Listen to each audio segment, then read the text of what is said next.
Ramadan is gone, but Allah is there. Siyam is gone, and it should stay. Quran has been dealt with, and it should stay. Again, I'm not gonna expect the same value or the same amount of ibadah. For Allah subhanahu wa ta'ala, as Muhammad alayhi salatu wasalam said, the best to Allah subhanahu wa ta'ala, the most consistent, even if it's less. And that's the meaning of the hadith. أدومها ولو كان أقلها. It's just to be persistent, consistent. Used to, mashallah, out of the favor of Ramadan, used to make a juz. If you can continue the same way, it's great.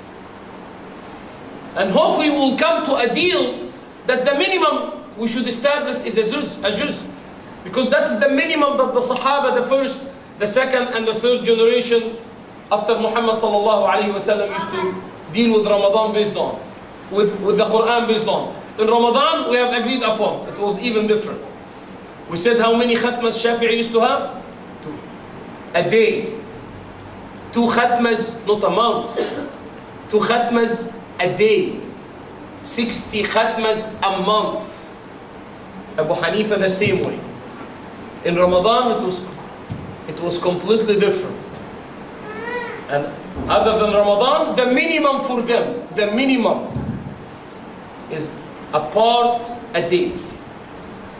You want to make few pages, fine, but make it consistent. Please.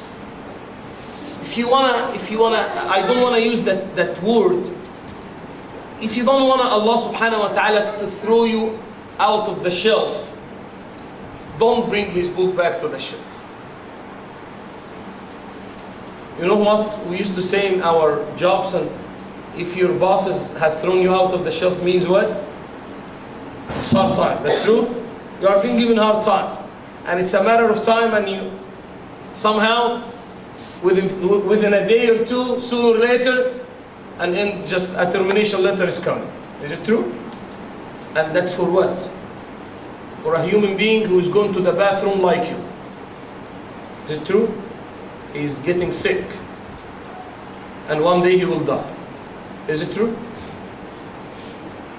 With Allah subhanahu wa ta'ala, if Allah will throw somebody out of the shelf, as Allah subhanahu wa ta'ala did say, whenever they have forgotten the exam, the tests that we have sent them, the reminders, they forgot Allah, and Allah did forget them. نسوا الله فنسيهم نسوا الله فأنساهم أنفسهم. Allah has made them even forgetting themselves. He's in a mess always. No guidance, no nothing but mess.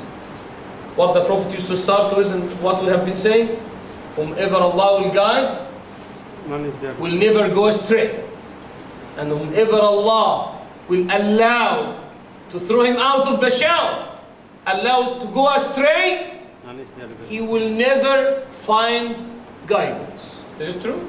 God. It's as simple as that. We need to tell Allah subhanahu wa ta'ala, Ya Allah, Ramadan was for the taqwa, was to have ourselves dealing with that statement every single second. Allah is watching me. Simple. It's the simple definition of taqwa. We used to worry about drinking some water in the bathroom. We used to insert those meanings in the hearts of our kids. Wives used to be polite with their husbands, respecting Ramadan. Be more respectful to Allah, and continue the attitude of fearing Allah subhanahu wa ta'ala with your husband, with your kids, with yourself, with the Quran. Siyam is not eating, drinking, and dealing with wives. Siyam is the ummah. Siyam is your way of life. Siyam is the way you are gonna perform your daily activity in office. How you will perform? With the attitude of Siyam, with the fruit of Siyam, perfecting your job. Not to waste your time. Not wasting the investment of your employer. Because in every single second, you are not worrying about your boss coming by your desk. You are worrying about the one who is watching you. There is no one without having Allah the second. And there is no two without having Allah the third. And there is no three without having Allah the fourth. وَلَا أَكْثَرَ مِنْ ذَلِكَ. That's the way. That is the way. With Allah subhanahu wa ta'ala, it's not even a number. It's Allah who knows whatever is inside the heart before you think of. خَائِنَةَ الْأَعْيُنِ. What's behind your eye? You are going to look at me and I'm feeling that you are telling me Salamu Alaikum. But you know that you are telling me go to the hell. Allah knows it. خَائِنَةَ الْأَعْيُنِ. You can look at my face and smile and I can feel it the way you are making it. But Allah knows how you are making it. You are telling me Salamu Alaikum. Abdullah ibn Ubay ibn Salul praying behind the Prophet, saying La ilaha illallah Muhammad Rasulullah. But Allah knows what He's doing. After the Salah, going to the Jews and the children of Israel conspiring for killing the Prophet alayhi salatu wasalam. And they used to know that. They used to say, hopefully Allah will not reveal. If you know that there is Allah and Allah would reveal, then why you are not fearing the one who is watching you? They used to say that to one another. Hopefully Allah will not reveal a verse subjecting and exposing our plan. If you know that Allah is watching and Muhammad is the one receiving that revelation, does it make sense? Just unbelievable. But whenever the rust, wal-'iyadhu billah, that's the problem. The ummah of Muhammad sallallahu alayhi wa sallam, the problem right now is not missing the truth. Tens of them can teach the truth, but very few can act the truth.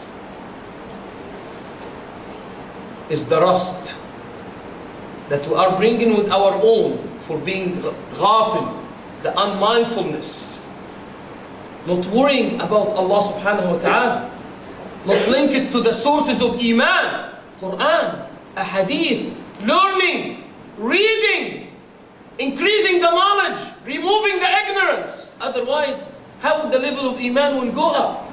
And that's the only way the rust can be just removed. إِنَّ الْقُلُوبَ لَتَصْدَى.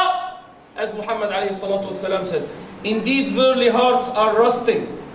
They said, Ya Rasulullah, rusting? He said, yes. And they said, Ya Rasulullah, how we can remove it? He said, remember death, that's one. Remembering Allah, that's two. Reading the Quran, that's three. Read the Quran not like reading a newspaper. Read the Quran and you have in your heart that you are the one who did receive it. That is the way that Allah subhanahu wa ta'ala did teach Muhammad to teach the ummah. You have to read the Quran. We are reading the Quran, enjoying, it's fine, then. We are not even feeling, Ya ayyuha alladhina amanu. Allah is calling somebody else. Who are Ya ayyuha alladhina amanu? Who are they? We! You are one of those who are receiving that message. It's just like, Ya ayyuha alladhina amanu, ittaqullaha haqqa tuqati. Just like reading. And Allah is telling me, the Sahaba for every word. Na'am ya Allah, Ya ayyuha alladhina amanu. Yes ya Allah. فَبِأَيِّ آلَاءِ رَبِّكُمَا تُكَذِّبَانِ. With any one of the verses of Allah subhanahu wa ta'ala you are denying, or belying, or rejecting.